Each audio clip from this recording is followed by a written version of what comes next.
నల్గొండ జిల్లా నాంపల్లి మండలంకు వివిధ కారణాల వల్ల నిత్యం ప్రజలు వస్తూ పోతుంటారు.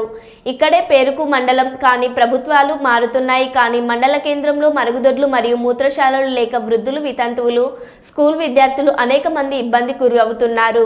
ఎవరికి చెప్పుకోవాలో తెలియక వారికి వారే సతమతం అవుతున్నారు. ఇకనైనా ఉన్నత అధికారులు చొరవ తీసుకొని తాత్కాలికంగా మూత్రశాలలు ఏర్పాటు చేయాలని అక్షర న్యూస్తో విద్యార్థులు మేరపెట్టుకోవడం జరిగింది. ఈ కార్యక్రమంలో వి వైష్ణవి, దేవిక, దివ్య, ప్రణాంజలి తదితరులు పాల్గొన్నారు. విద్యార్థులకి కావచ్చు, వృద్ధులకు, వితంతులకు ప్రతి సాటర్డే కావచ్చు ఇక్కడ సంత అనేది జరుగుతుంది. అందులో భాగంగా స్కూల్ పిల్లలు కూడా ఇక్కడ ఆటో స్టాండింగ్ అనేది ఇక్కడ వస్తుంటారు నిత్యం. అయితే ఇక్కడ టాయిలెట్స్ కానీ లేక చాలా ఇబ్బందుల పాలవుతున్నారు. వారు కూడా చెప్పుకోవడానికి మొహమాట పడుతున్నారు చాలా మంది. అందుగురించనే ఉన్నతాధికారులు ఇకనైనా చొరవ తీసుకొని రెడ్మెంట్లన్న బాత్రూమ్స్ కానీ లేదంటే మూత్రశాల ఏర్పాటు చేయాలని, ముఖ్యంగా ఇక్కడ చాలా ప్రాబ్లం తోటి కూడుకొని ఉందని, మండలం అనే పేరుకే కానీ ఇక్కడ సమస్యలు అనేది చాలా ఉన్నాయని చెప్పేసి అంటున్నారు. నమస్తే అండి, మీ పేరు ఏం పేరమ్మా? నా పేరు B Vaishnavi Devika. I am studying 9th class.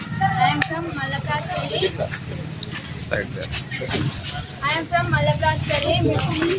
Peddapuram model school.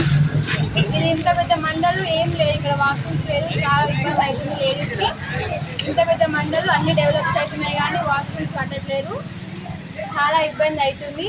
రోజు మేము ఆటోలలో వస్తాం. మళ్ళీ సాటర్డే ఇక్కడ సత్తా కూడా ఉంటుంది. చాలామంది పెద్దవాళ్ళు, చిన్నవాళ్ళు కూడా వస్తారు, వాళ్ళకి చాలా ఇబ్బంది అవుతుంది. ఇక్కడ వాష్రూమ్స్ కట్టాలని మేము కోరుకుంటున్నాం. ఓకే అండి. ఇంకా అమ్మాయి కదా, మీ పేరు ఏం పేరమ్మా? మీ పేరు నా పేరు దివ్య.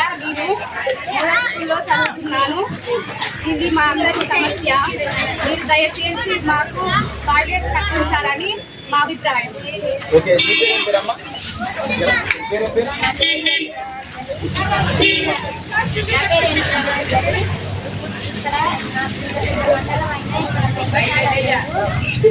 చాలా ఇబ్బంది.